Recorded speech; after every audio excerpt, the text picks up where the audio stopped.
May 29, 2021. A family, a pilot and their dreams of sunny escape to Palm Beach were aboard Cessna Citation jet. But in less than 3 minutes, the jet plummeted from the sky, leaving behind questions that haunt investigators and communities to this day. What caused this devastating crash? Was it the weather, a mechanical failure, or a moment of human error? The morning of May 29, 2021 dawned over Smyrna, Tennessee with a heavy, humid stillness. The air was thick, carrying the scent of damp grass and faint tang of jet fuel from the Smyrna airport, a modest hub just southeast of Nashville. The sky was a patchwork of gray, with low overcast clouds hanging at about 1,300 feet according to the weather reports. A line of thunderstorms had rolled through earlier, leaving the ground slick and the atmosphere unsettled. At the airport, a Cessna 501 Citation, registered as N66BK, sat on the tarmac, its sleek fuselage gleaming faintly under the muted sunlight. Inside the airport's small terminal, the passengers gathered, a group of 7 bound by shared purpose and anticipation. Among them was Daniel Cotter, a charismatic entrepreneur in his early 50s, known for his motivational seminars and wellness empire. His wife Laura, a soft-spoken woman with a knack for organization, was by his side checking their itinerary. Their daughter Emily, a bright 22-year-old recent college graduate, was there too, excited for a family getaway. Joining them was Michael and Sarah Thompson, a couple who worked closely with Daniel in his business, and their teenage son Ethan, who was more interested in the phone than the trip. The pilot, Captain Robert Bobby Hayes, a seasoned aviator in his late 40s, completed the group. Bobby had logged thousands of hours in the cockpit, though his experience with Cessna 501 was relatively limited, having only recently transitioned to this model.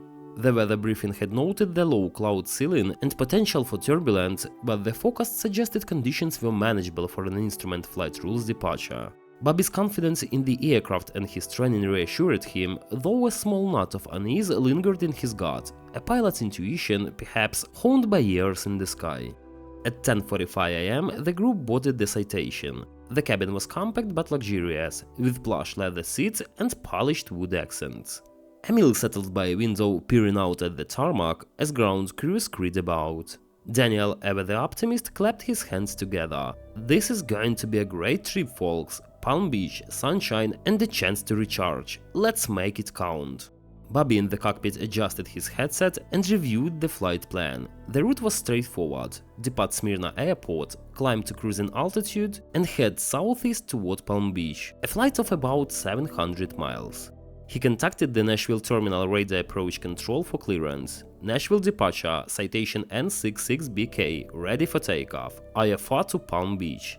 Citation N66BK, cleared for takeoff, runway 32. Climb and maintain 5,000 feet, came the controller's voice, crisp and professional. Bobby acknowledged, taxied to the runway, and performed a final run-up check. The Pratt & Whitney engines hummed with power, their wine filling the cabin. At 10:50 am, he pushed the throttles forward, and the Citation surged down the runway, lifting off smoothly into the grey Tennessee sky. The passengers felt the familiar lurch of ascent, and Emily pressed her face to the window, watching the ground fall away. The initial climb was uneventful. Bobby executed a right turn to the east as instructed, and the aircraft climbed to 2,900 feet.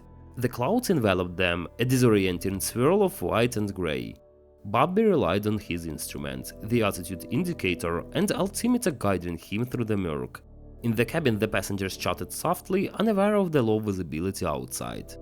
At 10:52 am, 2 minutes after takeoff, something fell off to Bobby. The aircraft's response seemed sluggish, the controls heavier than expected. He glanced at the engine instruments, but nothing immediately stood out, no warning lights, no obvious failures. The Citation was now at 2,900 feet, but the climb rate was inconsistent. Bobby adjusted the throttles, expecting a surge of power, but the jet didn't respond as anticipated. His pulse quickened. Nashville departure, Citation N66BK, he radioed, his voice steady despite the growing unease. "We are experiencing some irregularities, requesting vectors to return to Smyrna." Citation N66BK, roger, turn left heading 270, descend and maintain 2,000 feet. Report when you have the airport in sight, the controller replied. Bobby acknowledged and began the turn, his hands firm on the yoke. The aircraft descended to 1,800 feet, the clouds still thick around them. He scanned the instruments again, searching for clues. The airspeed was dropping slightly, and the vertical speed indicator showed an unexpected dip. Was it a mechanical issue, a fuel problem, or was he misreading the situation, disoriented by the lack of visual references in the clouds? In the cabin, the passengers noticed the change in the aircraft's motion. The gentle climb had given way to a descent, and the jet banked slightly. Bobby was now fighting to maintain control. The Citation climbed briefly to 3,000 feet, as if resisting his inputs, then began a rapid descent. The altimeter spun downward, and the airspeed fluctuated widely.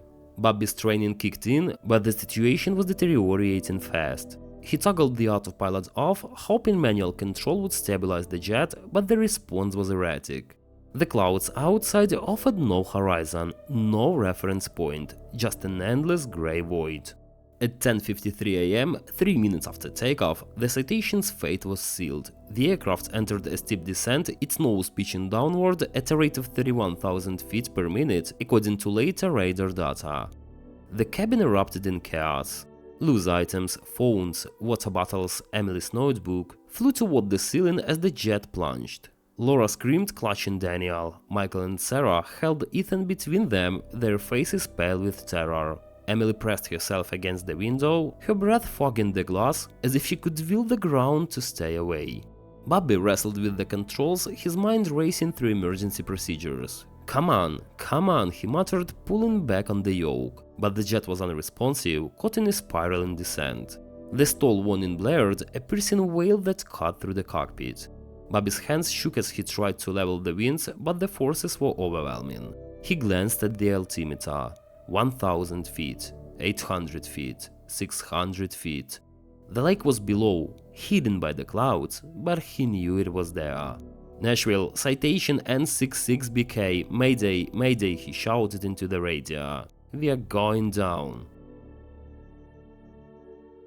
At approximately 10:53 am, the Cessna 501 Citation crashed into the Percy Priest Lake, just 3 nautical miles northeast of Smyrna Airport. The impact was catastrophic. The jet struck the water at high speed, disintegrating on contact. The wreckage sank rapidly, scattering debris across the lake's depth. The calm surface rippled briefly, then settled as if nothing had happened. Rutherford County Fire Rescue mobilized, dispatching boats and dive teams to the lake. The search began in shallow water, but the wreckage was deep, fragmented, and difficult to locate. By evening, authorities confirmed the grim reality. There were no survivors. Human remains were found, and the recovery effort shifted from rescue to retrieval. The National Transportation Safety Board took over the investigation, with investigators arriving at Percy Priest Lake the next day. The wreckage was scattered across a wide area, complicating recovery. Divers retrieved fragments of the fuselage, engines, and avionics, but the cockpit voice recorder and flight data recorder were heavily damaged,